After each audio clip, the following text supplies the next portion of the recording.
मैं doctor Masroor Ahmad, assistant professor, Janta Shivratri college, Daltonganj, पूर्व शिक्षा बीपीओ मझियाओं। वर्तमान में मैं नौकरी में रहते हुए विश्रामपुर विधानसभा से दूसरी बार चुनाव मैदान में हूँ। पहली बार मैं आम आदमी पार्टी से 2019 में चुनाव मैदान में था। अभी दूसरी बार निर्दल प्रत्याशी की हैसियत से मैं चुनाव मैदान में हूँ। आम आदमी पार्टी ने झारखंड में चुनाव नहीं लड़ने का फैसला किया, तो पार्टी के मुख्यालय के द्वारा लिए गए इस फैसले को हम नीचे से आदेश नहीं दे सकते, लेकिन हमने जनता के लिए विधानसभा क्षेत्र में कदम निकाल करके जनता की सेवा करने का जो फैसला किया है, अगर जनता पसंद करेगी तो मैं काम करूँगा। इसलिए मैंने दूसरी बार चुनाव मैदान में निर्दल प्रत्याशी की हैसियत से कदम रखा है मैदान में। सदस्य मैं आम आदमी पार्टी का पहले की तरह बना हुआ हूँ, मैंने पार्टी से इस्तीफा नहीं दिया।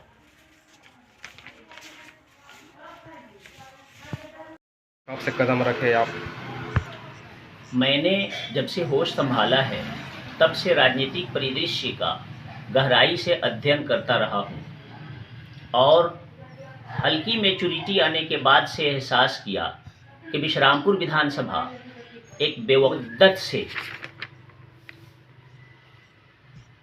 तो मैं ये कह सकता हूँ कि उधर 10 साल तक मैं महसूस करता रहा और मैच्योरिटी आने के बाद इधर 10 साल से मैंने ये फैसला किया कि हमारे क्षेत्र के राजनेताओं को विश्रामपुर में व्याप्त भ्रष्टाचार से कुछ लेना देना नहीं है। सिर्फ उन्हें विधायक बनने की तमन्ना सता रही है, इसलिए वो प्रयास कर रहे हैं। जनता के दुख दर्द को समझने की क्षमता ही लोगों में नहीं है और एक गंवार व्यक्ति विश्रामपुर विधानसभा के 10 लाख जनता के अधिकारों का हनन कर रहा है, लूट रहा है।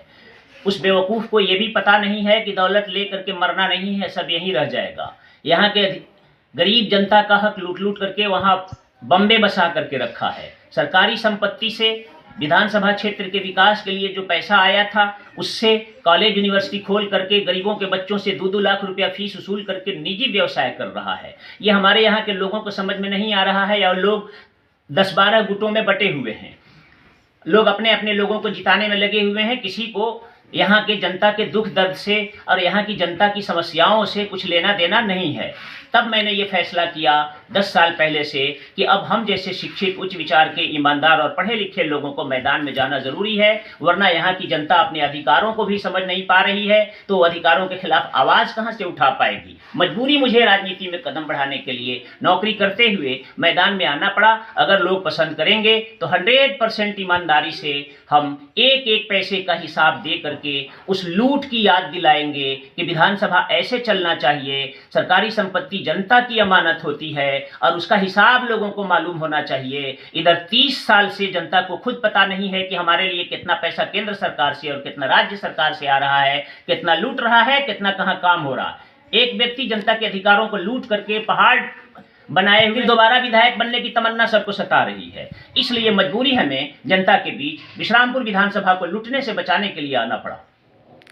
तो जैसे वर्तमान विधायक कहते हैं कि जितना मैं विकास किया हूँ उतना कोई अभी तक विकास नहीं कर पाएंगे, इसके कहा है कई करोड़ रुपया कहाँ खर्च हो रहा, ये बताने के लिए नहीं है। विकास हुआ है, सरकारी संपत्ति सारा निजी ट्रस्ट में डाल करके 10 लाख जन ट्रस्ट में लूट करके और वो निजी व्यवसाय कर रहा है। निजी सरकारी पैसे से प्राइवेट कॉलेज यूनिवर्सिटी खोल करके वो आदमी लूट रहा है। जनता को पता नहीं है और वो बेवकूफ़ बना करके सबसे सरकारी संपत्ति से निजी कॉलेज खोलकर गरीबों के बच्चों से 1.5-2 लाख रुपया फीस वसूल रहा है। अगर इसको विकास कहते हैं तो बात बता दीजिए कि विनाश किसको कहते हैं। सही मायने में अगर मुझसे पूछ रहे हैं एक पढ़े लिखे हो प्रोफेसर से, तो उस शख्स ने विश्रामपुर का विनाश किया है। अगर देखना चाहेंगे, जनता अगर मौका देती है तो मैं ईमानदार आदमी हूँ।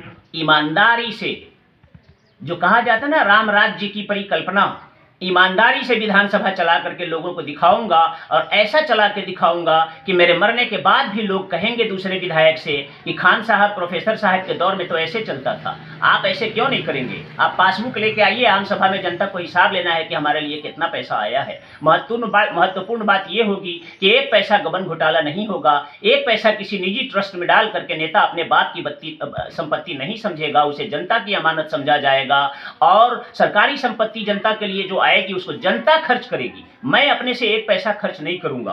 पहली चीज तो ये होगी। दूसरी महत्वपूर्ण चीज ये होगी कि शिक्षा की चरमराई हुई व्यवस्था को सुधारने के लिए बाल शिक्षा अधिकार अधिनियम 2009 की बनने के लिए मैं दिन रात एक कर दूंगा। तीसरी महत्वपूर्ण चीज ये होगी कि हमारे माननीय मंत्री सरकारी अस्पताल के भवन जो अपने विश्रामपुर विधानसभा क्षेत्र में ला के बनवाए हैं, जिसमें आज तक डॉक्टर नहीं बैठा, इंतजार करते करते बिल्डिंग के भवन के छत झड़ने लगे, दीवारें क्रैक करने लगी, उन अस्पतालों में तुरंत डॉक्टरों की बैठने की व्यवस्था कराऊंगा। वो व्यक्ति जानबूझ करके उसमें डॉक्टरों की बैठने की व्यवस्था इसलिए नहीं कराया है कि सरकारी पैसे से लक्ष्मी चंद्रवंशी मेडिकल कॉलेज में सरकारी पैसे से लूट मचाना है। जब गरीबों के घरों के पास बने हुए अस्पतालों में डॉक्टर बैठने लगेंगे तो उसके निजी अस्पताल में लक्ष्मी चंद्रवंशी मेडिकल कॉलेज में कौन जाएगा?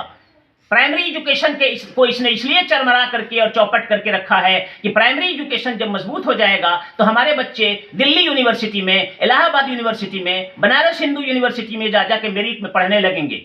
तब इसने प्राइमरी एजुकेशन को चौपट करके जानबूझ करके इसलिए रखा है कि जब इनका भविष्य बर्बाद कर देंगे तो हमारे पास मजदूरों की सस्ती फौज खड़ी हो जाएगी और सस्ते में काम करने वाले मजदूर मिलने लगेंगे। अगर कोई पढ़ने की कोई हिम्मत करेगा तो मेरिट में अच्छे इंस्टीट्यूशन में नहीं जा पाएगा, तो मेरे सरकारी पैसे से जो निजी यूनिवर्सिटी और कॉलेज चला रहे हैं उसमें 2-2 लाख रुपया गरीब आदमी अपने बाप की मजदूरी ला करके भरेगा और हमारा सरकारी संपत्ति से निजी व्यवसाय चलता रहेगा।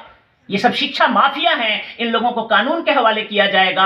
इसने विश्रामपुर के विधानसभा के क्षेत्र की जनता को बेवकूफ समझ रखा है। यहाँ एक पर एक मेरिटोरियस बनारस हिंदू यूनिवर्सिटी के गोल्ड मेडलिस्ट लोग बैठे हुए हैं। इस पर जांच कमेटी गठित कराऊंगा।